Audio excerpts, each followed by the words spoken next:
Cool? Yes, so we have in the Work Council panel on meaningful work, and I'm sure you've been part of the initial discussions we had in the hall. So this afternoon, we're going to have a keynote speaker, and then we're going to have panelists here who are going to help us delve more into one of the pillars, which is the meaningful work. So I am Christian Martin Kamara. I'm the General Secretary of the Sierra Leone YMCA.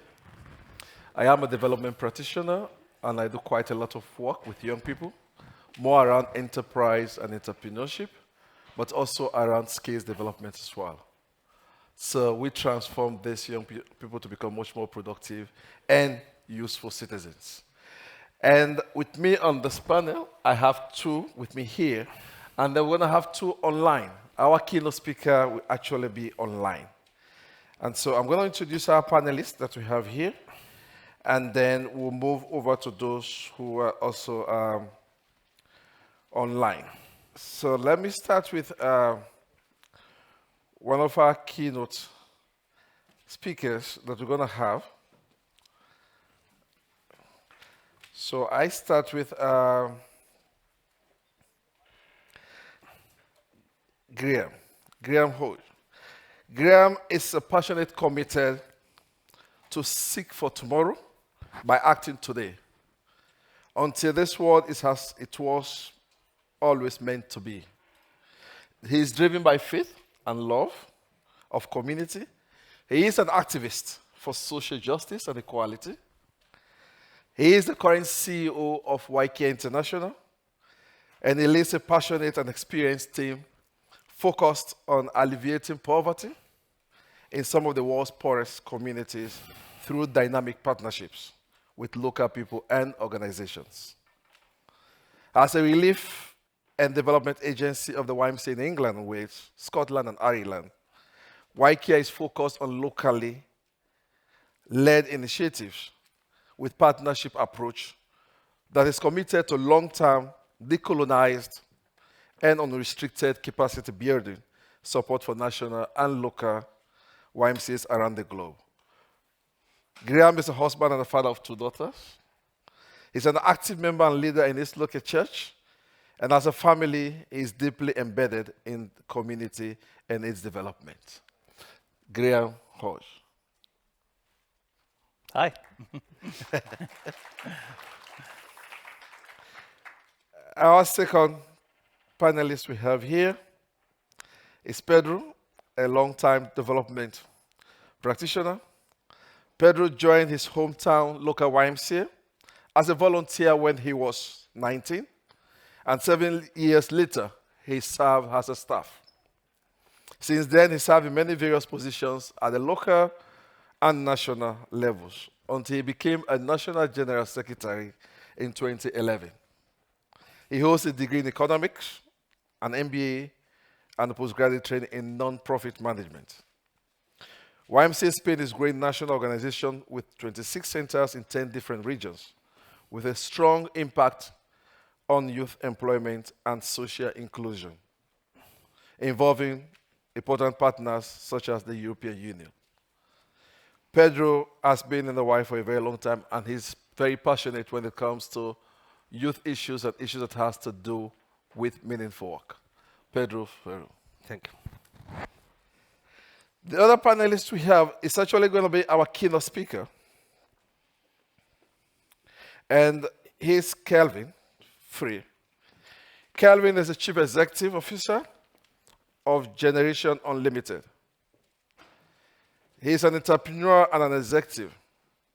Kelvin has spent his career in the private and public sector, spanning the education, technology, human capital, and international development spheres.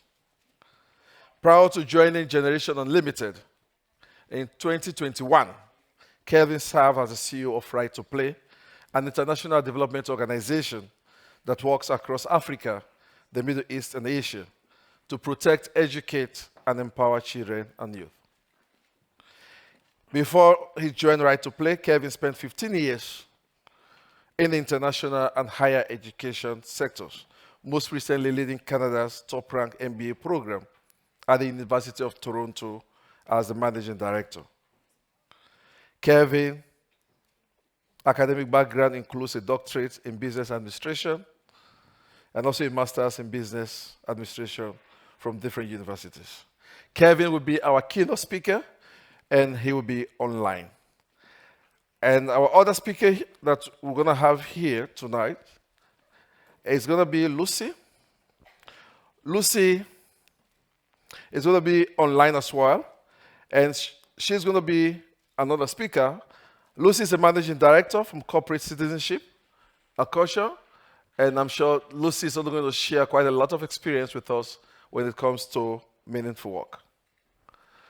Again, as I said, it's going to be a blend of online. There are quite a lot of people. Kelvin is online. Lucy as well is online. Good afternoon, Kelvin. Good afternoon, Lucy. That is good. That is good. So, as I said initially, we've had quite a lot of discussion around the topic that we're going to have our panelists and our keynote speaker to address. It's one of the pillars that we have within the World Alliance Vision 2030, and it has to do with meaningful work. Quite a lot of energy has been put into that document, and I'm sure quite a lot of discussions has happened before its adoption today. And I'm very sure most of you made your input either as individuals or as an organization in terms of having a very productive document that we can all have and align our various strategic plan or our various operational plans to that of the World Alliance. So this afternoon, what we're going to do is to actually hear from our keynote speaker. We're going to tap into his experience when it comes to meaningful work. And then what the other panelists are going to do is to share their practical experience, tapping into what Kelvin is going to share with us as the keynote speaker. And then we'll have quite a lot of interaction in terms of questions, and also in terms of you also sharing with us what could be some of your work that you do around the pillar on meaningful work. Does that sound well? Yes. Good. So with this, I'm going to go to Kelvin as a keynote speaker so that Kelvin will give us his address. Kelvin, you're most welcome, and over to you. Thanks so much, Christian, and I hope you can hear me well. I'm really excited to be here today, joining the worldwide YMCA community from around the globe, especially the young people, for a session that is so close to my heart. I want to invite everybody to join me now on a quick journey to Rwanda. I've just come back from Rwanda just a week and a half ago. And I want you to come with me to the countryside of Western Rwanda, actually, where Jean-Claude Niyomugobu, a member of Generation Unlimited's Young People's Action Team, grew up in a village of smallhold farmers.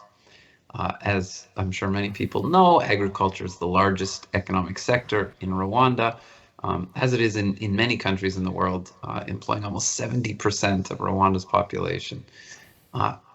Growing up, Jean-Claude realized that agriculture needed revolutionizing, and he saw an opportunity, like many entrepreneurs do. He realized that if there was a way to use technology to improve crop yields and connect farmers to new markets, then young farmers could turn what was a subsistence livelihood into a profitable business. And at the age of 21, Jean-Claude created Spake Farms, an enterprise that now trains young people on how to use technology to turn agriculture into a digitally powered enterprise. I had the pleasure of spending a morning with Jean-Claude, and in our conversation, he highlighted that he believes and he hears from the young people he works with that meaningful work needs to and can deliver both purpose and profit. And this reflects what I hear over and over from young people we work with at Generation Unlimited in over 50 different countries. Gen Zs and millennials want their work to drive change and impact for both people and planet. So the question before us, I believe, is how do we support every young person, particularly the most disadvantaged, to find meaningful work that provides sustainable and dignified livelihoods? So if we zoom all the way out from Jean-Claude, the agripreneur in Rwanda, and take a look at some of the global trends that are shaping the jobs of today and tomorrow, we can start to figure out how we should be skilling young people for the future. First, global youth unemployment is on the rise for the first time in 6 years, making the identification of viable paths to youth employment more urgent than ever. Second, there is a clear gender gap as unemployment is infecting young women far more than young men in most regions of the world. For example, in North Africa and the Middle East, the female youth unemployment rate is almost double that of men, reaching as high as 44% in some countries. Even before the pandemic, 267 million young people were not in education, employment, or training. 267 million. That's a mind-boggling number. And then to think that 2/3 of those were young women. Third, very important trend, and one that needs to be addressed, is of the youth who are lucky enough to be employed, 77% of them are in the informal sector, often working in precarious conditions without social protections. A fourth trend, career progression is no longer linear or single sector. The average person currently changes careers 5 to 7 times during their working years. And young people today are expected by the age of 42 to have had at least 10 jobs. Fifth, the nature of work is changing. Jobs in the gig economy will actually outnumber, according to McKinsey, traditional 9-to-5 office-based jobs by 2027, when up to 60% of the workforce will consist of freelance professionals, underscoring the need for all young people to have entrepreneurial skills and mindsets. And then finally, and I think we're all very aware of this, the twin transitions to the digital and green economies are in full swing. While the pandemic accelerated the shift to the digital world, the climate crisis is pushing corporations to accelerate their investments in the green and the blue economies. Many of tomorrow's jobs will be in the digital and green economy.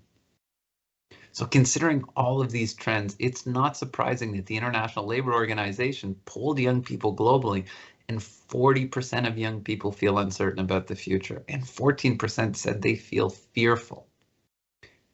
But I think it's critically important that we do not get stuck admiring the problem. I think too often we spend our time articulating and quantifying the problem and often being overwhelmed by it. And what we need to do is to start acting.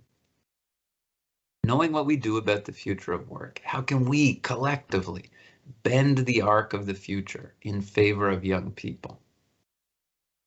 There is no question that we need to act, and now. The trends I highlight are not about some far future of work. Those changes are happening, and the pace of change is accelerating. Collectively, we need to be bold and take radical new approaches that harness these disruptions and these new realities to co-create new paradigms that will build a better future of work. And to address the sheer scale of the youth skilling challenge, we have to work across public and private sector boundaries with young people, even when it's complicated, when it's inconvenient, and when the incentives may at sometimes feel misaligned. Here's the reality. The private sector is the demand side of the equation. They know the skills they need. And education and training providers, formal and informal, are the ones training young people. And young people know what they want and what they need. So we have to work collectively to match the supply of talent with the demands of an ever-changing market. And there's only one way to do that, and that is working together.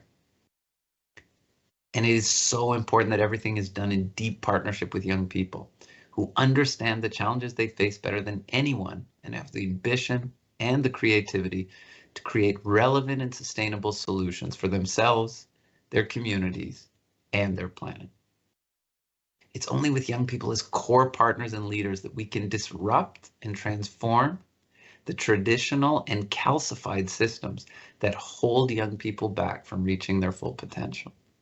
At Generation Unlimited, we're on a mission to do just that, to enable all young people wherever they live to realize their full potential by skilling and connecting the world's 1.8 billion young people to opportunities for employment, entrepreneurship, and social impact.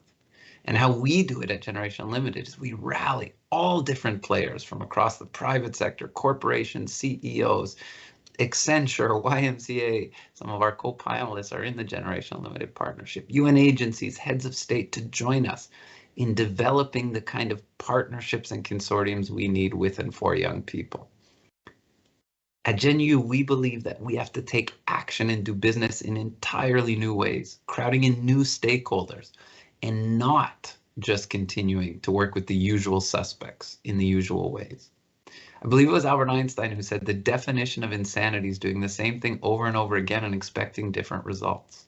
And that's precisely why we have to join forces across organizational, geographic, political, and economic boundaries to tackle problems together. And that's why I'm so thrilled that just a couple of months ago, Carlos Sanvi joined the GenU Global Leadership Council and is also co-chairing Generation Unlimited's work on youth as change makers. I'm optimistic that the YMCA is one of the oldest and largest youth movements in the world, as well as being one of the largest employers of young people. We'll be able to form innovative partnerships with many of Generation Unlimited's partners from across the multilateral, private, civil society, government, and youth sectors to change the game with and for young people. At GenU, we're currently finalizing a formal partnership agreement for joint action by the World Alliance of YMCAs and UNICEF Generation Unlimited to fast track young people's access to skills and learning and working opportunities. So we have an exciting road before us with an urgent mission to achieve in a volatile and uncertain world. But I'm optimistic that when we come together with and for young people, the possibilities of what we can achieve are truly unlimited. Thank you. Thank you very much, Kelvin. Thank you very much for such a wonderful keynote address that you've shared with us. And I think part of the issues that you address has to do with the global youth unemployment, which continues to increase, but then also the disparity when it comes to gender issues, that women are more disadvantaged when it comes to employment issues. And I like the issue about you saying we should stop looking at the problem, but then how do you articulate those problems, but then also start acting on them now, and also having a strong partnership with the young people and not work for them, but then work with them as well. So thank you very much, Kevin, for that. We're going to have our panelists now to start feeding into that. As I said, we're going to look at the practical work that most of them are doing. And I want to start with Lucy. Lucy, you're welcome. Thank you. Can you hear me? Yes. Well, I mean, thanks for the excellent start to the discussion, Kevin. And I couldn't agree more that collaboration is the key. Collaboration across all of the sectors in this, because while what you've painted is a picture where there is, you know, a lot of unemployment, there's a lot of, I guess, frustration also amongst young people. On the flip side, within big companies, there is demand. We are always thinking about where we can recruit talent from. And I think increasingly now, the private sector is thinking about even broader talent pools than ever before. And all big companies and many middle-sized and small companies will have targets and thoughts, and in some cases laws in different countries about reaching some, you know, making sure there's gender parity, making sure that there is as diverse a workforce as possible. And so, you know, like many other companies, we have many programs in place where we actively go out to do that. So to me, the kind of the million-dollar question is, how do we bring all of these things together with programs like Generation Unlimited in order to really maximize that?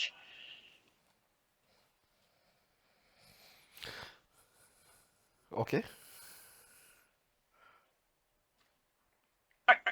Hello, Lucy. Hello. Yeah.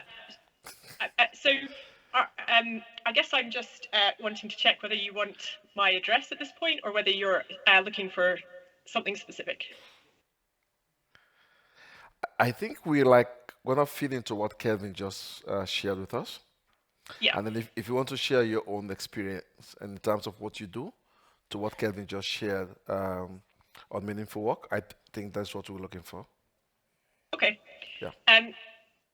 So I guess I can talk about a few examples of Yeah. what, I mean, first and foremost, we do have a partnership with Generation Unlimited. So Accenture is one of the organizations who is part of that really exciting initiative.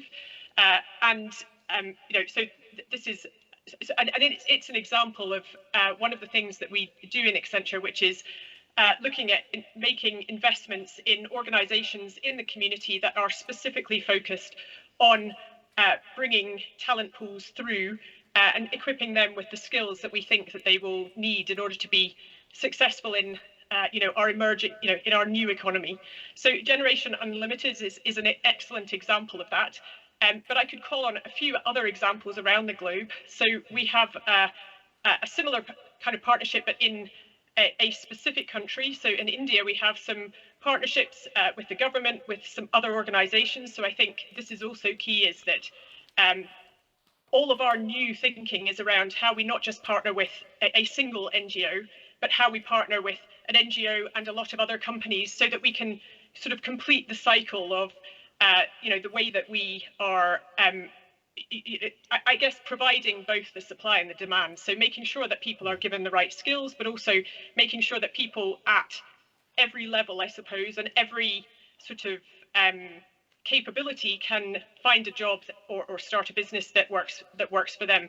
So we have another example in India where we're partnering with the government, with a major university organization, and with Cisco, who's another major technology company, where we are basically doing some things that are quite similar. We're running technical skill programs with a view to being able to bring them into the workforces of organizations like Accenture and like Cisco.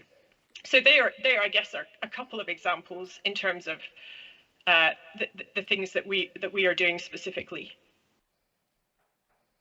Okay, thank you very much, Lucy. So what we did was that we had Kelvin and Lucy, who are more like in the private sector, non-YMCA, to share their experience with us with regards to the pillar on meaningful work. And then the two gentlemen you see here, they're actually YMCA CEOs. And they're also going to fit into what has been presented to also share with us from their experience. We had about almost 267 million people are unemployed. And if we want this Vision 2030 to actually work for the world alliance and for all of us, we have to own it. How do we align this to what we do in the YMCAs? Already some of us are doing quite a lot of work that is aligned to this, but how do we ensure that we do something much more productive and impactful for our communities and for our young people? So with this, I'm going to turn to Pedro. Thank you. To have your presentation. Well, good evening, everyone. Thank you for inviting us to this panel. First of all, my apologies. I'm not a native English speaker, so I might make up some words in my presentation. You just guess what I'm saying, okay? And I come from YMCA Spain, and just a brief note of what YMCA Spain is I'm going to tell our experience. Just a brief note about what YMCA Spain is. We work with children, youth, and their families. It's very important for us to involve the families in all the process. We work mainly, that should be the starting point, we work mainly for those underprivileged.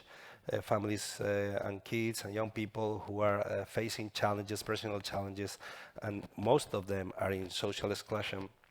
And we work with them, children, youth, and their families, because the family, as I was saying, it's a key element here to create transformation. And most of them, half of them, are from a foreign country. Most of them not born in Spain. The kids might be born in Spain, but most of the families are immigrants. So that's the situation we are facing. We also work with refugees, around 100 families of refugees in our programs. And what do? We do programs, educational programs, employment, social services, and housing. Like the 4 elements that we understand that are key elements to transform and to create social integration. I must say that in housing, we have like 50 apartments spread all over Spain, where we have actually families living with us, most of them refugees, although we have some others. We have young people in their process to, I don't know if this makes sense in English, but it's a transition to adult life. People who were in foster programs, kids that were in foster programs, whenever they become 18, the government doesn't need to, doesn't have to take care of them anymore. So they live with us. And then we have also foster kids. I mean, kids who are in the foster system, and we take care of them on behalf of the social authorities. And then we do it for transformation. This is very important for us. We only reach deeply on weekly basis around between 13,000, 15,000 people per year, but they come to the YMCA on weekly basis, and that is for years. We understand that transformation takes time. Yeah. And transformation is just not provided a training. Transformation is walking side by side with whoever you're helping, the nearest to success you can get. So it takes a long, long time. Sorry? Use this one. Yep. Okay. Hello? Okay. This is where we are in Spain. We are in 10 regions. We have 26, 27 centers. YMCA center is somewhere where you, there is a YMCA sign there, and you walk in, there are classrooms and things going on. So it's something that you can walk in. And we have around 650 staff and around 20 million euros annual budget. That's more or less what we're doing. So, to the point of the panel, the fact is that, I don't know if this is properly translated, but the farther you advance in education is the more possibilities you have to an autonomous and balanced life, and the more possibilities of choosing your future job. There is no doubt about this. Education, employment goes before education. That is no secret for no one. So education is, for us, is the key element. Employment is very important, but if we can start with education, we will be able to create that transformation we're talking about. Let's get to the sad part here. This is the sad part of the presentation. Is the situation of youth in Spain, and I must say that we are not doing any well. I mean, we are doing very, very bad. First of all, talking about education, we'll get to early leavers from education and training. That's a chart from the UE, from the European Union, and you can see that Spain is the first country. 16% of our young people leave education, right? They don't even reach secondary school, finish secondary school, or they don't continue after secondary school, so they get just basic education. 16%, but it's not equal for girls and boys. Boys is double than girls. So it's 21% for boys and 10% for girls. But it gets even worse, because for those unprivileged, it doubles again. So it's 42% for boys unprivileged that quit school before, once they finish secondary, which is not very often, or they don't even finish secondary school, which is the basic skills to get into the labor market by law in Spain.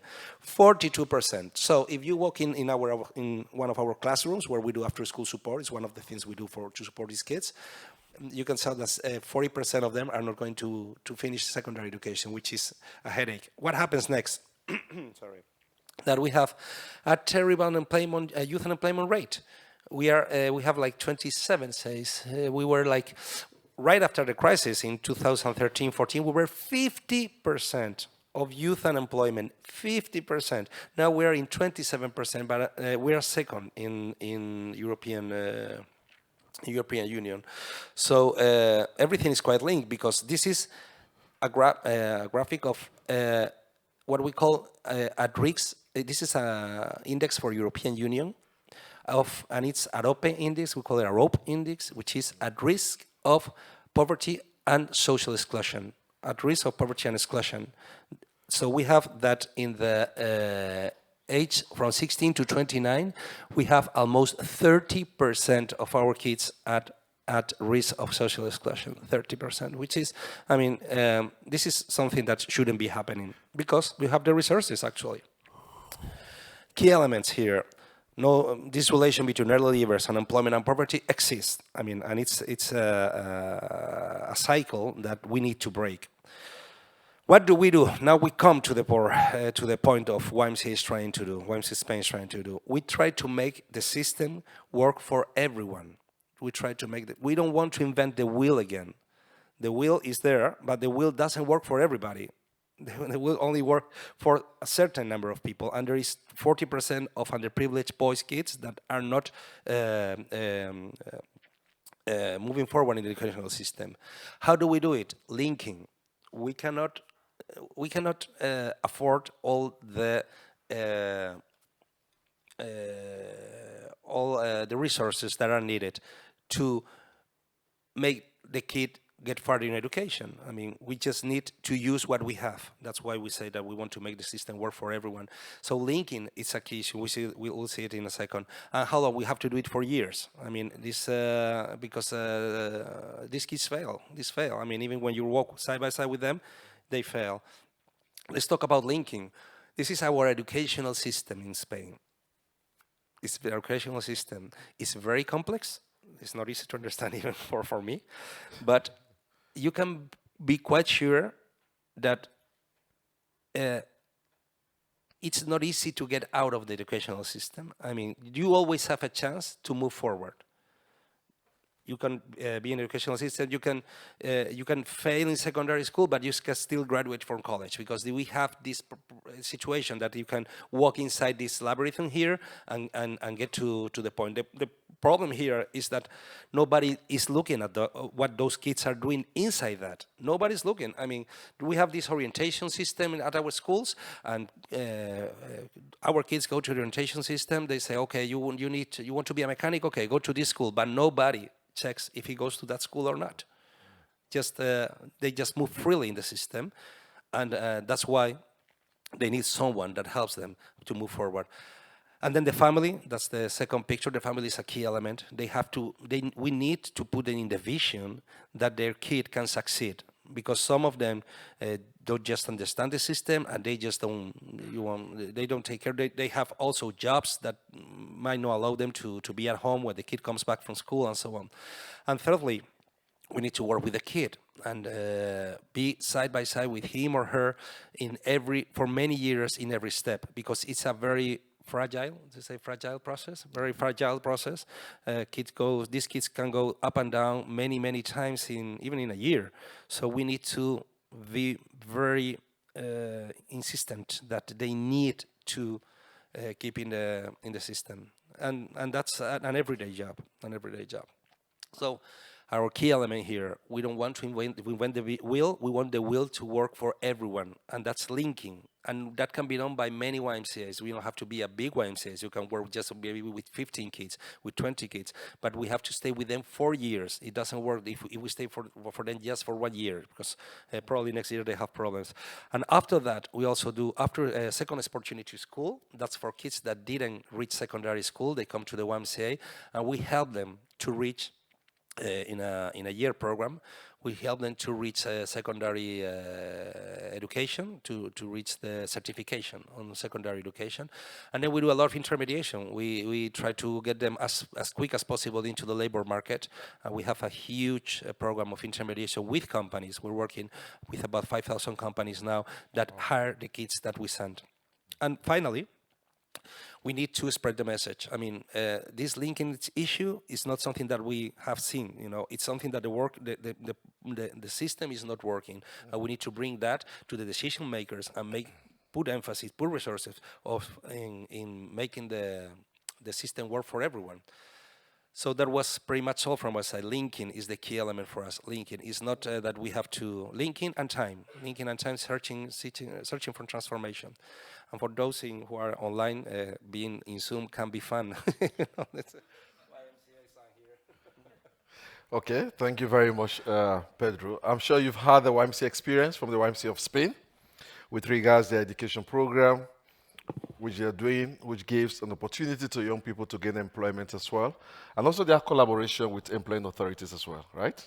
Yeah, we have some coverage. Yeah. Thank you very much, Pedro. Now we'll go over to you, Graeme, in terms of the YCare perspective. Do I need to use this one? Okay, there we go. If I can kind of respond to, I guess, to some of the things that the panelists have said, I want to pick up on something that Kevin said in his address, and that is that idea that we can spend a lot of time focusing on the problems, can't we? And I also heard Lucy talk about this need for collaboration, and I think it's really important as a panel here that actually you have these different voices. So you have Kevin, who leads this multinational global organization doing some amazing stuff all around the world. You have Lucy, who is in the private sector leading kind of these amazing initiatives and poverty alleviation. And then you have Pedro leading a YMCA and myself as CEO of YCare. They're really important perspectives because actually I think what everyone has said so far is that this collaboration is key, that no single one of us works in isolation. And if we work in isolation, what you find is a much more prescriptive job creation initiatives where we decide what it is that young people need or what it is that we need, and it becomes extractive in that sense as well. And so I think from our perspective, I think a couple of things I wanted to respond to was that I guess a strategic partnership approach is less about prescriptive job creation and more about, I guess, giving young people the space to understand what it is that they want to do in the future. And Kevin was alluding to this in his address earlier as well, that young people have amazing ideas, yes? They have really, really great understanding of how they can make something work. But so often the things that are perhaps lacking or are obstructions to that progress are the things that hold them back from that potential. And I think certainly for us, for YCare, and I would say fairly confidently for everybody on the panel, that what we want to see is that every young person's potential fulfilled in that sense, that we want them to be able to thrive and to flourish in their communities and for communities to be able to do that. For us, how we do that is through partnerships with YMCA family around the world and enabling those YMCA family to be the leaders in that partnership, to say, okay, this is what we know from the communities where we're working with the young people that we're working with, this is what we know the needs are. And then we say, how can we get behind that? If you've walked past our stand, if you're here physically, if you're here virtually, on our exhibition stand, we have a tandem bike. And one of the reasons we have that tandem bike is that you have two people ride that bike. And if you are sitting in the front seat, you're the one who is steering. You're the one who is deciding how fast or how slow you go. You're the one who is setting the pace. And what our job as YCare is to do is to sit on that back seat and to be a supportive, enabling presence behind there. Not to steer, not to direct, but actually to come behind and help us go further together. And I think when it comes to meaningful work, that's really, really key.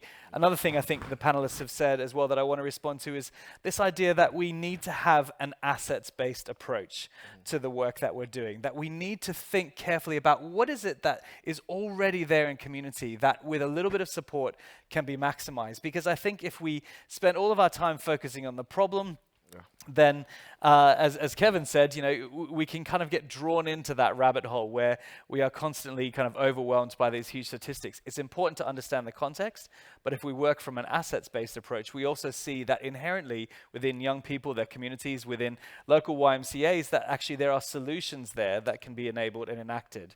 And I think the third thing I would say as well, just in response, is that I guess from an NGO perspective and perhaps from a uniquely UK NGO perspective, that one of the things that we are guilty of is a prescriptive approach, I think, in the past. And as YCare, we stand against that we are very adamantly focused on being locally led.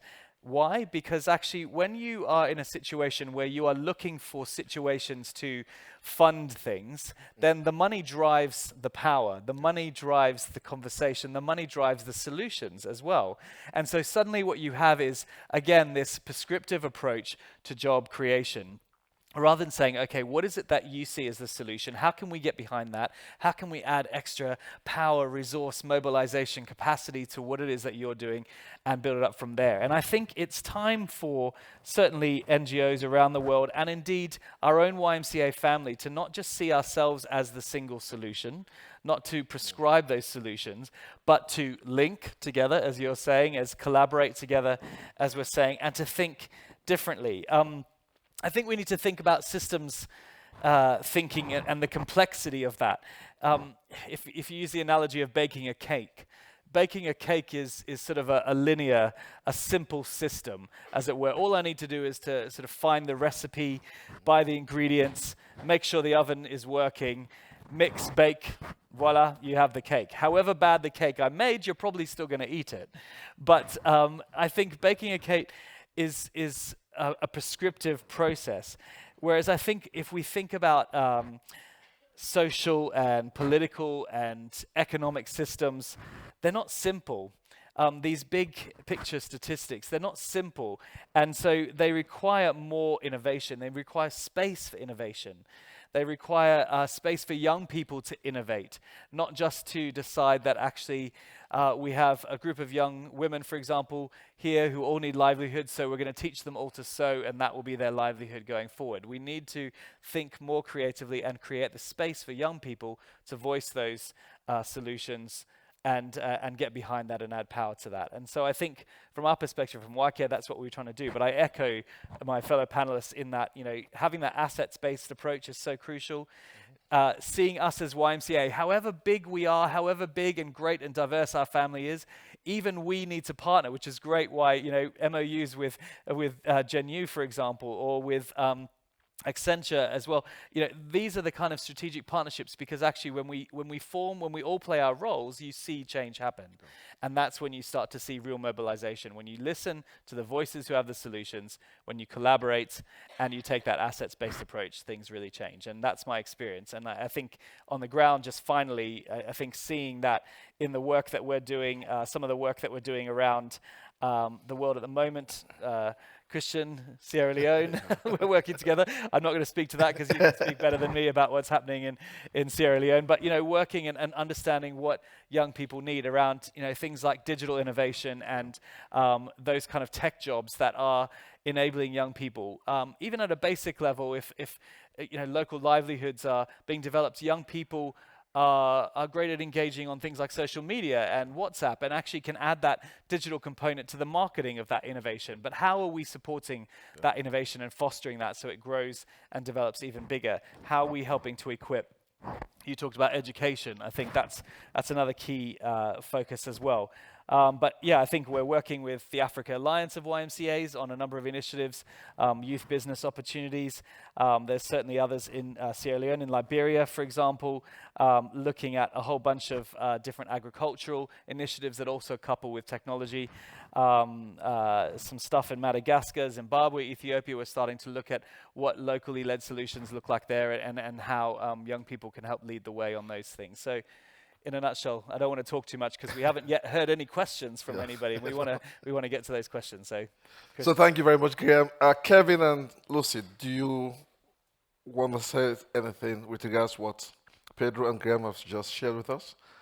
Is there anything that you want to build on? Yeah? If I might, I really like the recipe analogy in terms of it isn't linear. And I would say that relies in terms of the types of skills that people need in order to be kind of ready for our digital economy and to thrive in that economy. When we're looking at the types of people that we want to recruit, actually one of our first questions is, what have you learned in the last 6 months that wasn't part of what you learned at school or university or wherever you're coming from? Because what we're actually looking for is people who really like to learn and like to try those things. And so I like the recipe analogy very much, and I would very much echo that from a private sector perspective, it's being able to continually learn and reshape yourself that is so important, alongside the fundamental skills that that people have. So I like that analogy, and I think it's really important that everybody that everybody knows that is important from a private sector perspective as well. Thank you very much, Lucy. Kelvin. Yeah, maybe just a quick kind of comment as well on being able to stay dynamic as young people. So as we skill these young people, I agree with Graeme, this idea that we're going to somehow decide as chess masters that sewing is the employment of choice, and we're going to take a cohort of young people and train them to sew so that for the next kind of 35 years they can earn their livelihood sewing. All of the research says that those sewing jobs probably won't be around in 30 years anyways, because automation, the statistics around automation are quite extraordinary right now. Jobs that robots can do, they will be doing relatively soon. So the skills that we need to instill in young people are those deeply human skills that can't be replaced. Critical problem solving, communication, negotiation, all of these things that are deeply human are what we need to invest in. And those are the exact skills that allows you to learn and relearn and unlearn and upskill and reskill. Because, one of the statistics I mentioned earlier, your average kind of 20-year-old today, by the time they get to their mid-40s, they'll have 10 different jobs. So just fully underscoring what Graeme said, let's not be prescriptive. Let's not choose the single sector that we're going to be preparing young people for. On the contrary, let's give them dynamic skills that's going to allow them to pivot throughout their lives as this rapidly changing world continues to evolve. Thank you very much, Kelvin. So I think now we're going to go back to you. And you've had what the panelists have shared with us in terms of their experience. You've heard from Kelvin, the keynote speaker.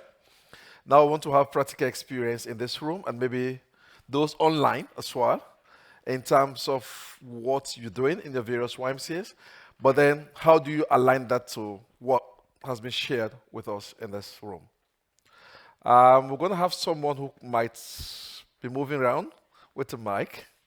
And then if you could just just raise your hand, and then you'll be reached in terms of giving you the mic so that you could share your experience with us. Is that okay? Okay, we'll start with you. Yeah. Please tell us your name and then you just. I am Pius Mana from the Sierra Leone YMCA. We work with young people, and I have been privileged also to work with Ymca International for quite some time now. I think it was in 2018, I don't know, that we did the youth-led research that was actually focused on how young people with limited or no access to job gain access to job, and how also they can use ICT to enhance their skills to get job. But one of the main problems has also come from the institutions itself, because most of the institutions are actually not preparing young people for the reality, like for the job market. If you go to most of the institutions, the courses they offer are actually mismatched to what is actually needed when they come to the job market. So you find out like this either, how do you say it? Disguised unemployment, where people have to take jobs not really because they want it, but because they want job, or not really what they have been trained. But once they face the job market, it is something different. And you also see technology is moving faster than the way our institutions are also moving. So every year, almost every month, new skills are coming up, new things are coming up, and you need to train people to actually acquire those skills, and young people are not prepared for it. And also, you realize, for me, for instance, at the Sierra Leone YMCA, now we are trying to institute this CAP. This is like career advisory programs for young people. We launched one of it in Bo, wherein you give young people like the idea, what they need to know before even going to study some skills. Because sometimes they go to the university, really blah, or not even knowing what they want. They ended up studying either because this is what my colleague is studying, either because this is what I think will give me employment, or sometimes either because this is what my parents said I should study. Because of the fancy name that these institutions have, like if I study law, I'll become a lawyer. This is not really what I was really made for, but because I think this is the thing that everybody is admiring, so I go for it. And you ended up coming out and you are really not good for it and you don't want it. So how do we make sure we tackle this problem from the base? Because now, if you don't tackle it from the base, when you come up, it's like just doing maintenance, structural maintenance, which is really not good. It is like a quick fix. We need to come back to the base to make sure we get the young people informed aware before even going to university to learn the technical skills that they need. How do we make sure we start the job from the base? That is my question, please. Thank you very much, Pius. Maybe we'll take like 3 questions at a time, and then we allow our panelists to respond. Yes, we need. Thank you very much, Kathleen. Yes, there's someone at the back.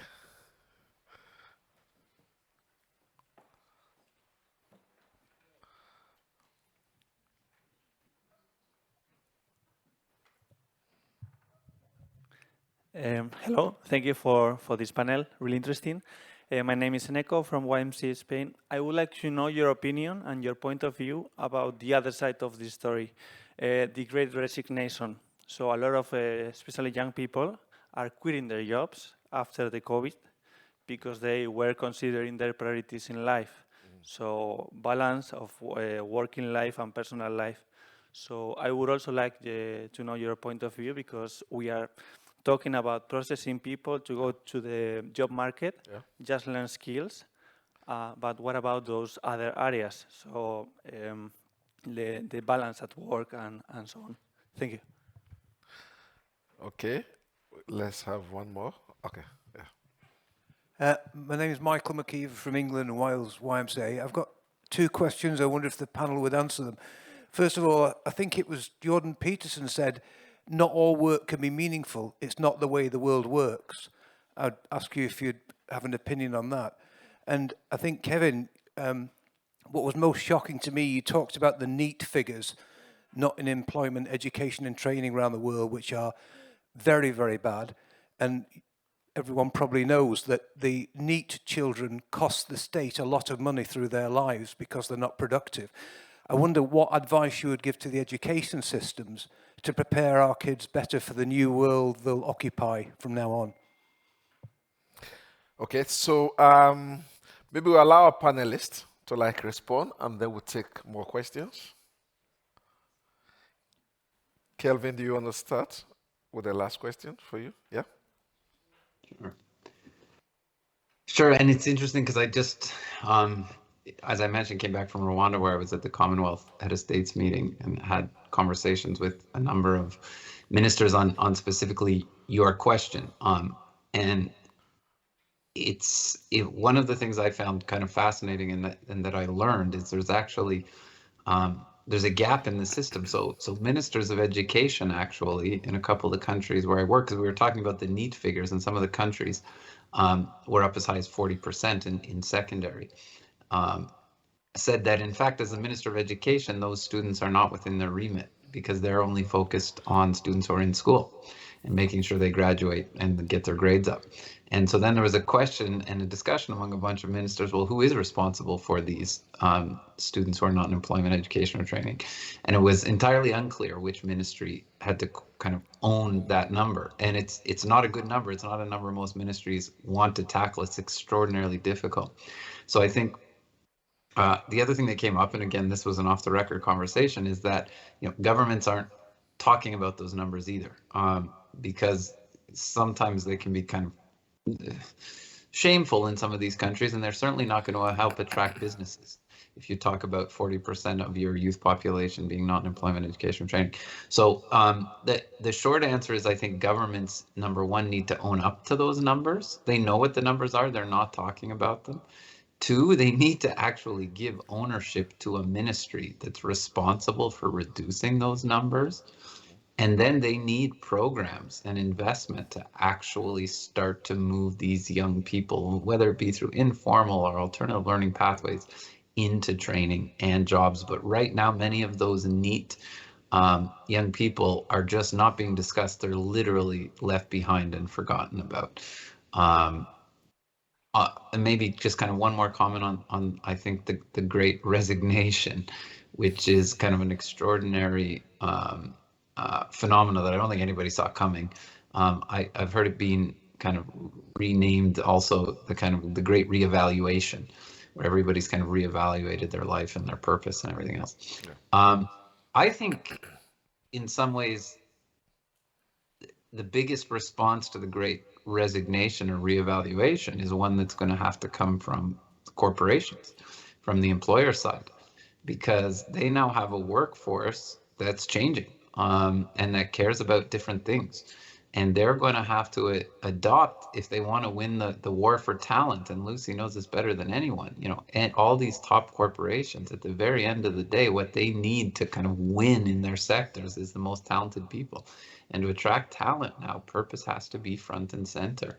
I guess, you know, the cynical side of me wonders how long the kind of great resignation / revaluation will sustain, for the following reason. You know, unemployment's at all-time lows globally right now. And so young people can jump from job to job to job.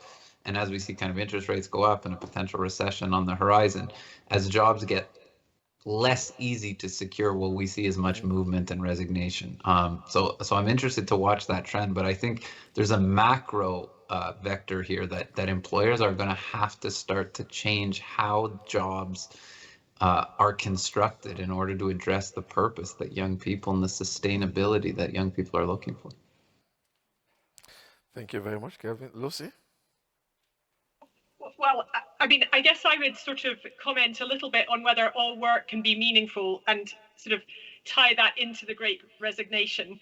I mean, as somebody who works, like, not everyone can work for the YMCA, sadly. Yeah. You know, there is obviously a great amount of meaning that everybody would get from doing that, but everybody cannot do that.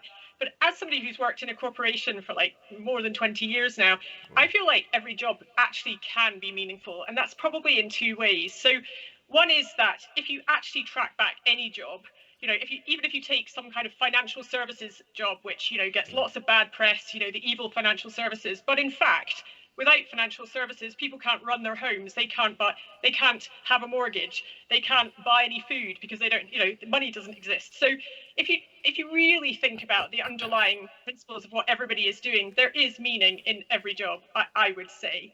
And I think the other side of that kind of meaning is the other things that companies are increasingly having to do now, and this sort of ties to the Great Resignation, which is that I believe there has actually been a shift in the last sort of 4 or 5 years where companies are reevaluating what they are there for. You know, so are they there purely and simply to make money?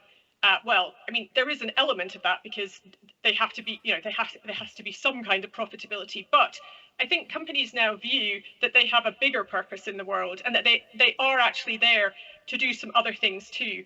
And some of those things we've talked about today. So in terms of my job and the kind of corporate citizenship, social investment kind of things that we do. But I think in other ways, it's our investment in sustainability. So all the things that we're doing to try drive towards net zero, you know, all of the things that we do in the space of, you know, not making the world a worse place, I guess, but also in things like work-life balance, mental health. I think the pandemic has, you know, put a huge spotlight on mental health to the point where organizations are now putting, you know, very big programs in place to support employees and their families, you know, in order to address that. So I think that, you know, the combination of things that have happened over the past few years, so the, you know, heightened focus on sustainability, the pandemic, has meant that, frankly, that companies have to think harder about how they're going to retain their employees, and I think that's pretty much all for the good of everybody. Okay, thank you very much, Lucy. Graeme and Pedro, do you have anything to add, or is it okay? Yeah, I mean, I think there's some really great questions there. I think just addressing a couple of them. I think the creation of jobs should be demand-driven, particularly within creative and new sectors. I think that's really, really important. And coming back to the first question, for example, the creation of internships and traineeships schemes, which lead to permanent positions, I think are really, really beneficial. I don't know, actually, maybe Lucy, in a moment, I don't know if you have any sort of incubator programs, for example, that are probably good examples of this. But I think those kind of initiatives where, rather than being driven, I mean, when I went to university and I did a degree in early childhood teaching, it couldn't be more it couldn't be more different than what I'm doing. Now that was the privilege of the education that I was there, but again there was a sense of actually I need to do something, and so therefore I'll just do this. And actually when you put that into other situations, where education is as well a privilege, but actually people are being driven into certain schemes because that's what we can actually provide rather than that's what's actually needed. I think you start to get into a really big problem. I think the other thing as well is that you have a situation where looking at things like needs young people and meaningful work, etc. I think one of the key things as well is not just to look at the simple silo of jobs in isolation, that we need to look at the whole of community development. And I know not everyone can do everything, but actually I think for us at Ymca, that's one of the things we look at is how is the whole community benefiting from this initiative? How can we create a context where young people can thrive and flourish and become all that they can be, how they can fulfill their potential? And I think that's when you start to look at that in that holistic terms. I mean, YMCA, we're mind, body, spirit, right? So that's the whole package. You can't just look at the one thing. You need to look at that whole context in which young people are growing up in, what the education opportunities are for them, but also how the wider community around them is going to be able to support that. And I think when you benefit the whole community, you're also not only benefiting young people, then you also feed into the economy, job creation, and so on. And so there's that follow-on process that happens as a result of good sustainable development happening in situations of poverty and deprivation as well.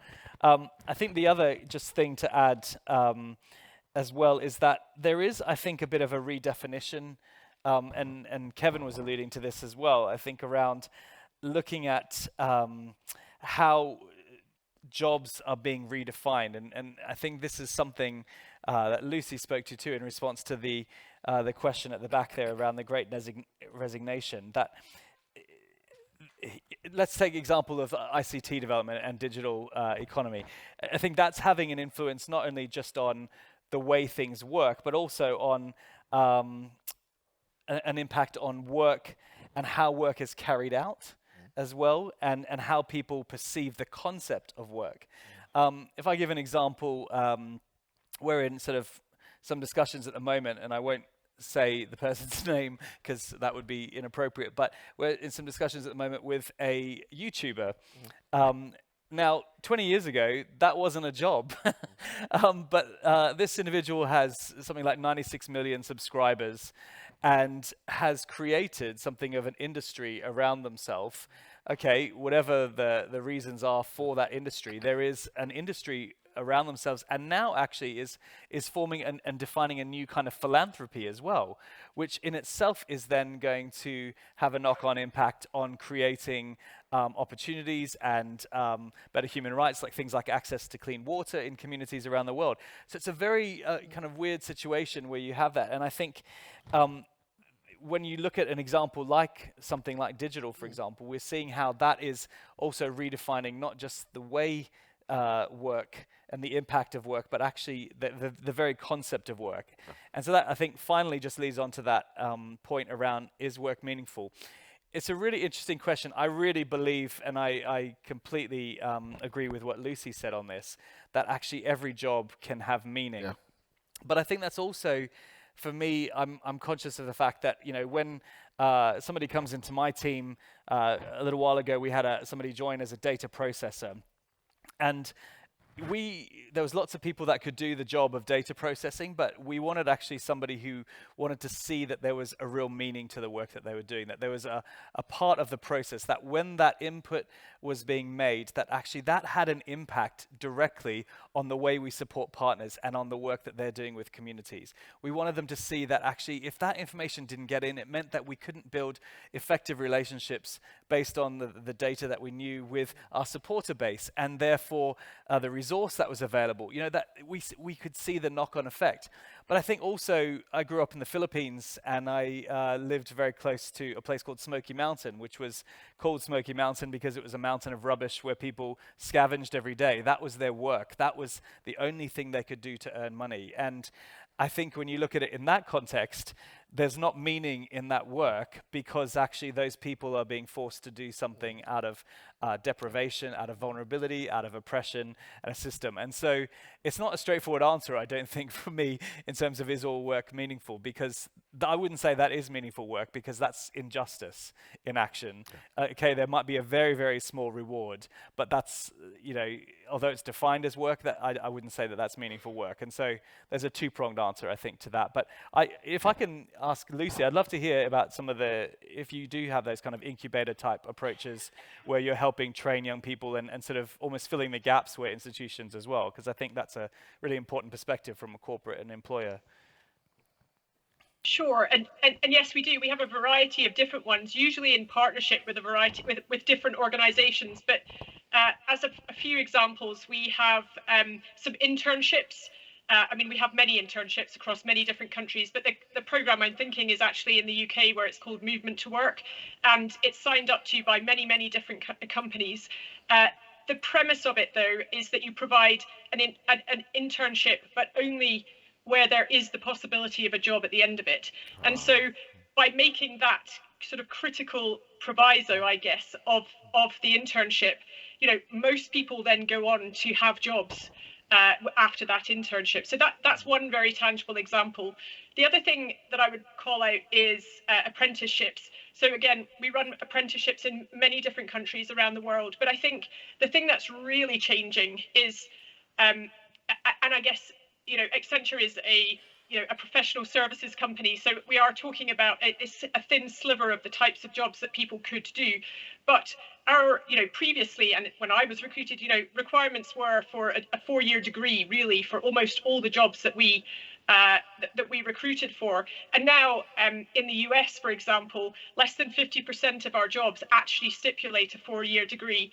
And so we have, you know, we offer apprenticeships where people go through that. Some of them go on to get degrees, so we have degree apprenticeships. But I think the thing to highlight is that there are just many, many more ways into into big organizations than there used to be. The final thing I would call out is the kind of skilling and reskilling point. So again, we have multiple programs across the world where we're taking people who have already got work experience, but they no longer have a job, potentially because of automation. And we basically partner with, often with NGOs, but we run reskilling programs, usually with a technology focus. There's one I'm thinking of, particularly in Australia with Generation Australia, but that reskilling means that we can take on hundreds of people who, you know, previously wouldn't, you know, whose jobs have effectively gone. And so, you know, yes, and I think, I guess the thing I would also say is Accenture is not the only company that's doing it. Obviously, we do these things, but, you know, I think almost all big companies around the world are doing these things and are always looking for ways of partnering with the community in order to bring people into these programs. Okay, thank you very much, Lucy. Pedro? Just a couple of comments regarding questions before. The first one is that there is no doubt that inequity is growing inside the countries, in many, many, many countries, and that is a big social issue, and it's affecting young people, especially young people, and that the solution to that, from my perspective, well, there could be probably many, but two of the most important, and first one is salaries, that people need higher salaries. It's how you distribute the income. At the end, it's how you distribute the income. If you spread it, or there's just a few with them, or taxes. Salaries or taxes are going. I think that's something that is going to happen in many, many countries. In Spain, basic salary is rising like a rocket, because there's this big inequity. And the second one is youth unemployment should be a priority, because we have in the world, we have an aging challenge coming, a big aging challenge coming. Most of the population in many countries, for example, in Spain, in 20 years, all the baby boomers, we will be out of the labor market, and the new ones will have to create the wealth for us, for everyone to live. And that happens in many, many countries. And there is going to be a huge care economy issue there about people working, taking care of the rest. So we as organizations, my perspective sometimes is that political cycle is too short, just for years. So no one cares about what's going to happen in 10 years, in 15 years. And we as organizations, we need to keep that in mind. What's going to happen in 10 years, in 15 years, in 20 years? When these kids are going to be young people and when these young people are going to be adults, what's going to happen there? Thank you very much, Pedro. Can we have like 2 more questions here, and then we need to go online? Oh, we have online people. Okay, then let's take the online. Yes, I'm going to read from the online participants. So from Sarah Seamark from YMCA Germany, she asks, besides the cooperation between Generation Unlimited and the World YMCA, do you think that YMCAs will or should become social enterprises regarding decreasing resources worldwide, as well as offering the opportunity for meaningful work within the YMCA? Do you have more than one? Yeah, there is one more. Yeah. Should I go with? Yeah, Okay. From Nicolas Telles from for Spain. You mentioned your Y is not interested in reinventing the wheel, but your system is very complex. Isn't changing social? Oh, sorry. Wait. Isn't changing the? Wait, it moved. Okay. Isn't changing the wheel a better way forward for barrier reduction than linking? If the system is complex, why not advocate for simplification? Okay, can we take, I saw someone. Yeah, let's take from the floor here as well, and then we could just respond. Wow. Okay, yes. We'll take from you.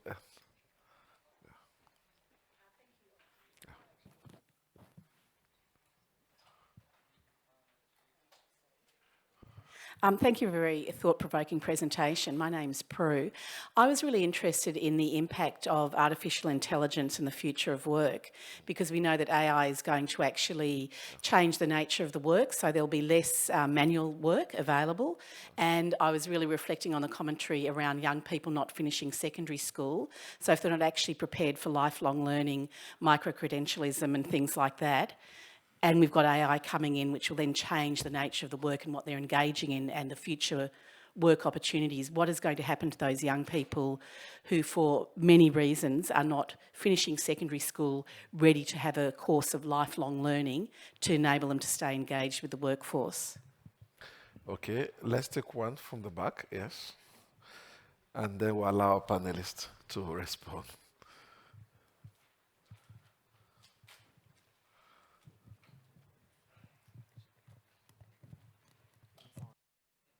Okay. Thank you. My name is Lloyd. Just one question. I know the Grameen Bank model has its critics, but I think one of the most important aspects is that it was providing credit for people who otherwise were not able to get it.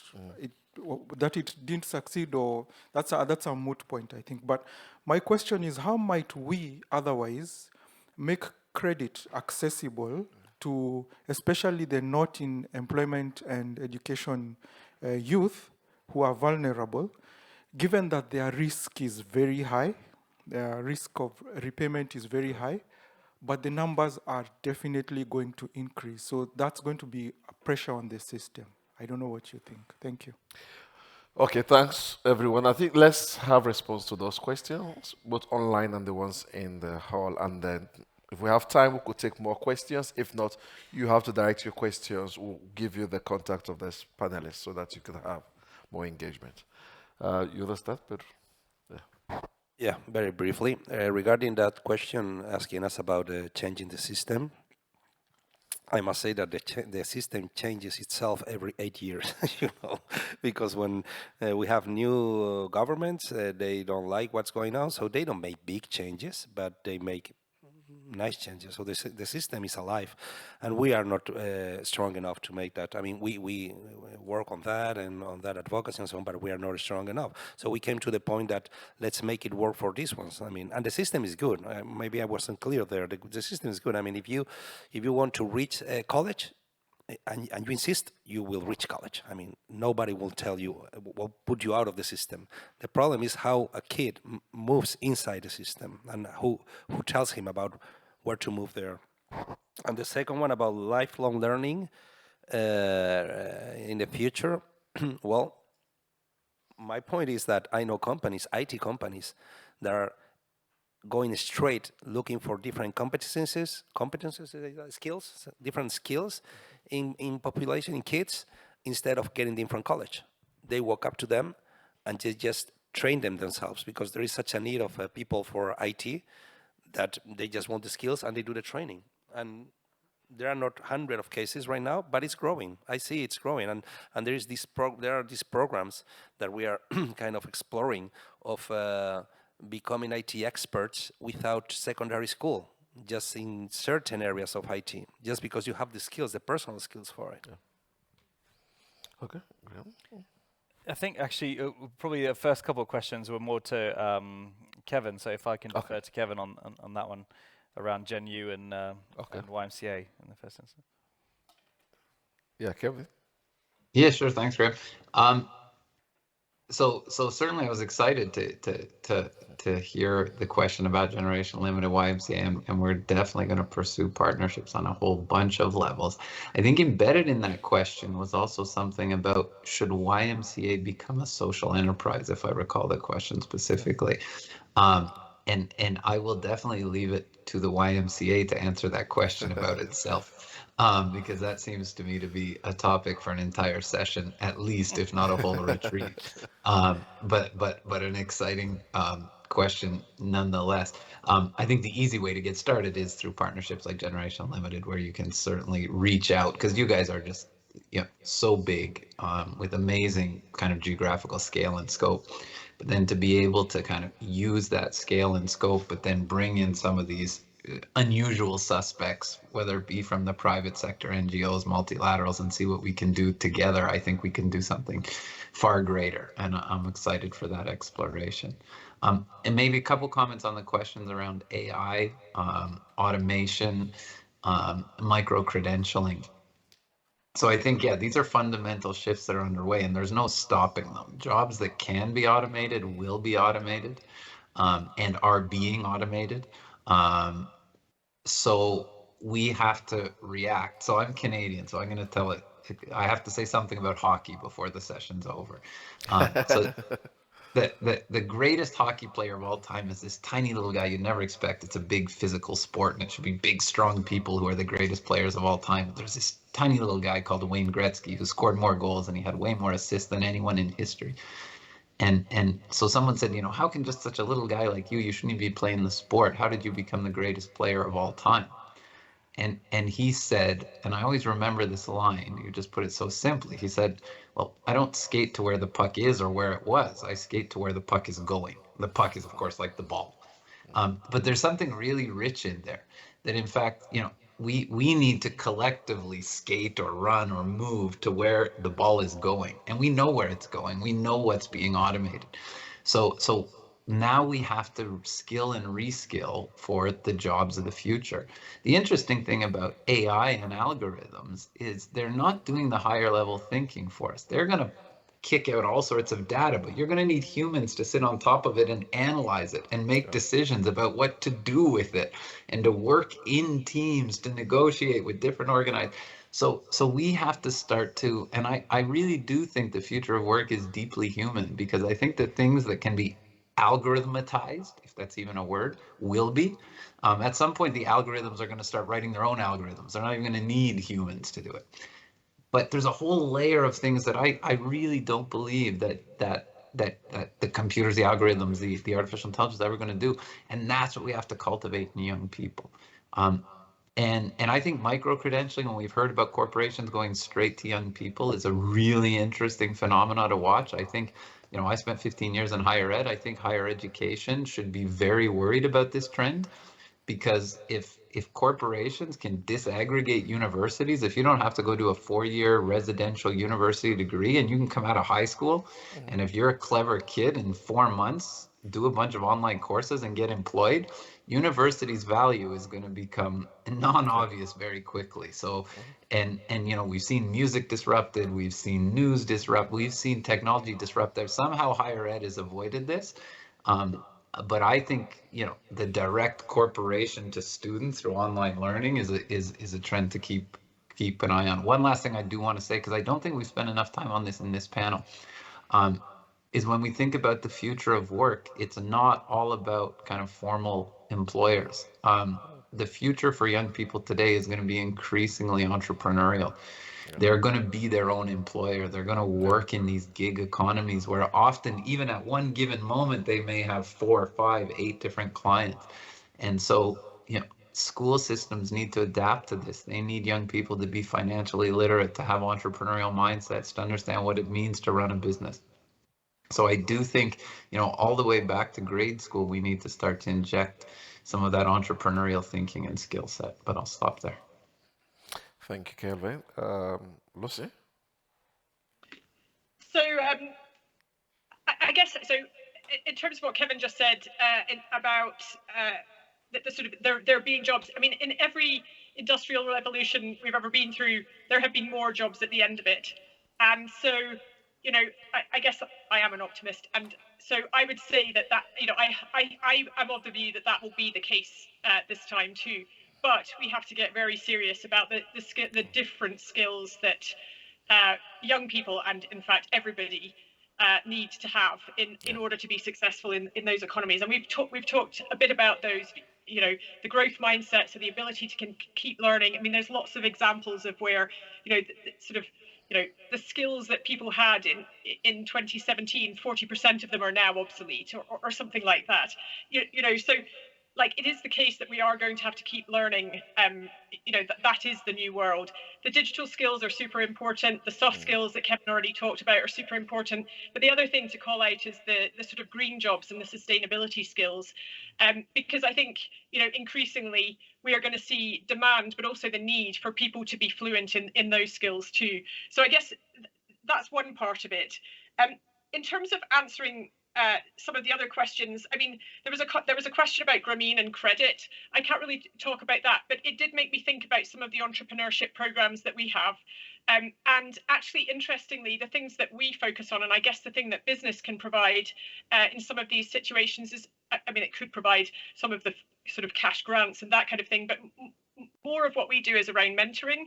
And I can't help thinking that mentoring has a massive role to play, not just in entrepreneurship, although it's very clearly linked to success in entrepreneurship is having access to mentors. But I can't help thinking it may have a role to play in the question about finishing school, and how do we make sure that people are not left behind. So these kids who are not finishing school and hence not coming out with those 4 big categories of skills, I can't help thinking that mentorship, and perhaps even mentorship from private corporations, like our employees love to volunteer and provide mentorship. So I can't help thinking that there's something in there as well as in terms of being part of the answer alongside skilling.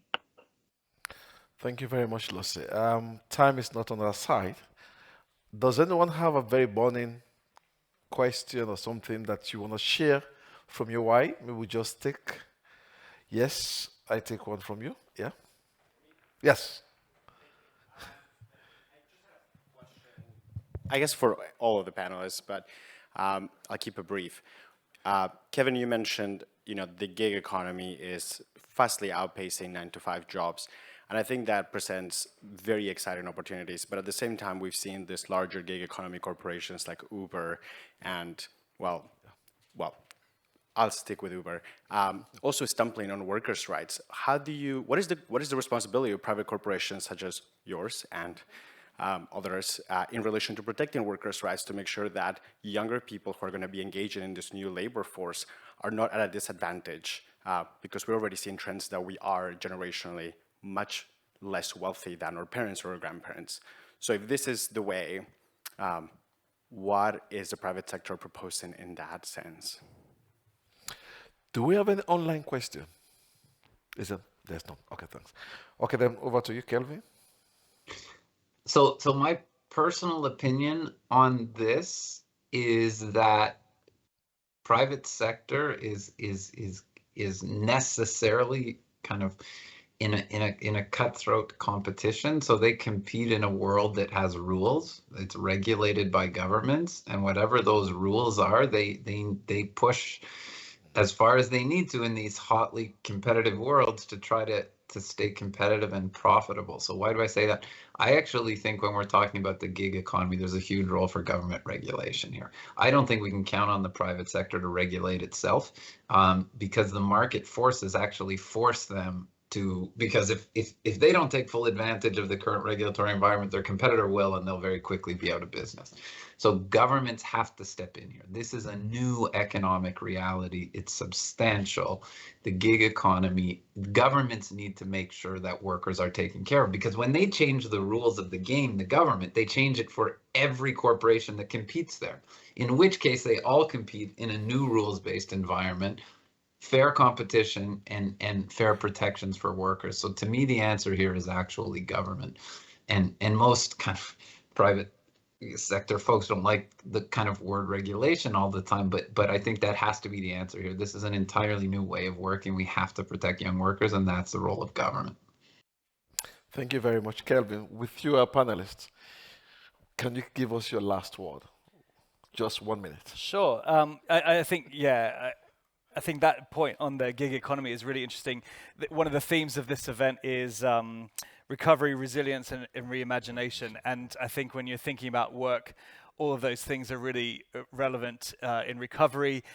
During COVID, we've seen in places like Sierra Leone, Liberia, where young men, for example, who might have had some kind of business selling, were able to pivot and save up and buy a motorbike. And so then they started doing that work to pivot. I think there's problems with that sometimes as well in those recoveries, because women, young women, people with disabilities get left behind, and they maybe are not as malleable because of the forces around them. So there's an issue around recovery there. I think resilience is so critical. I think having a livelihood makes you more resilient. If that livelihood is meaningful work and is fair wages, that's a really important piece. And I think building resilience is so critical as we deal with all sorts of things, whether it's climate change and the forces that they have on our societies and communities, etc. And I think the third one is reimagination, just allowing that space to reimagine what work looks like and what livelihood looks like. There's that famous saying, teach a man to fish and he'll,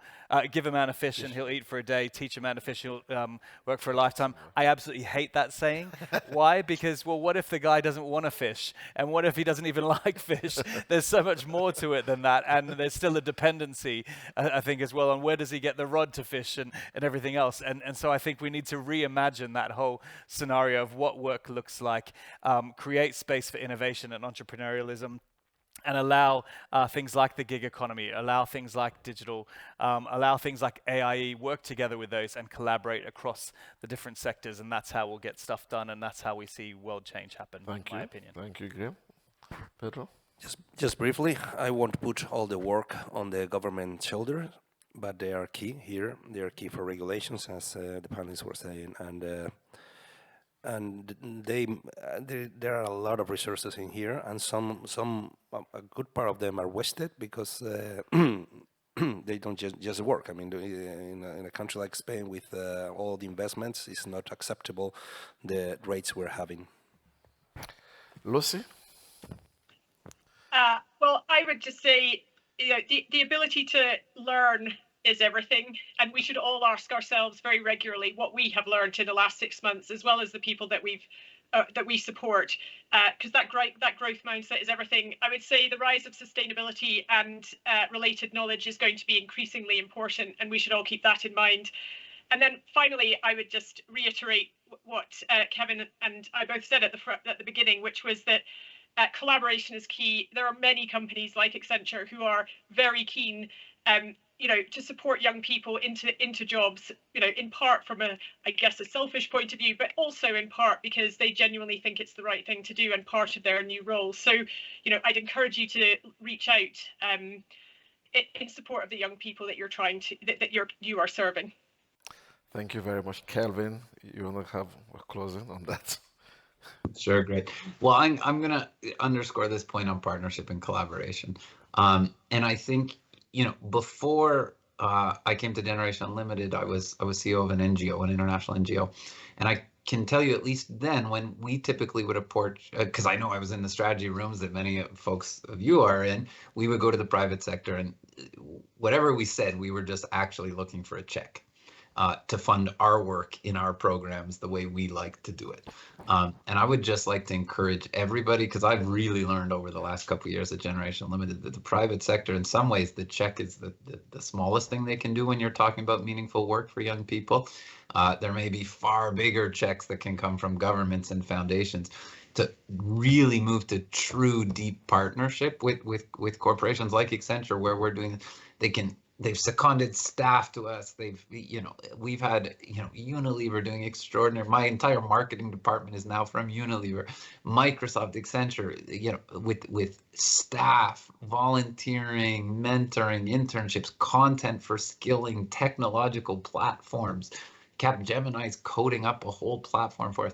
Like, move far beyond this idea that corporations are donors and check writers and move to really deep partnership. And I think we can do some extraordinary work together then. So thank you very much to all of our speakers. Can we give them a round of applause? Thank you, Calvin. Thank you, Susan, for your time. And thanks, Graeme, as well as Pedro. It has been a very worldwide session. And I know as YMCAs, we are very committed in terms of ensuring that we bring meaningful work to our young people, but also to our communities as well. And with this, I want to thank each and every member here, even those who are online as well, for joining us. And then the last question I have to give you when you leave this room is that, how are we going to commit ourselves as YMCAs in creating, expanding, and advocating meaningful, just, and equitable employment and entrepreneurship opportunities for young people? We're doing quite a lot. How do we have all of this that the panelists have shared with us? How do we build that into our programs that we have in the YMCAs to make them much more meaningful for our young people? Thank you very much for coming, and thanks for your time as well. Can we give ourselves a round of applause as well? So this comes to the close of the session, and I think there is another session at 4:30 in the middle. So thank you very much for coming.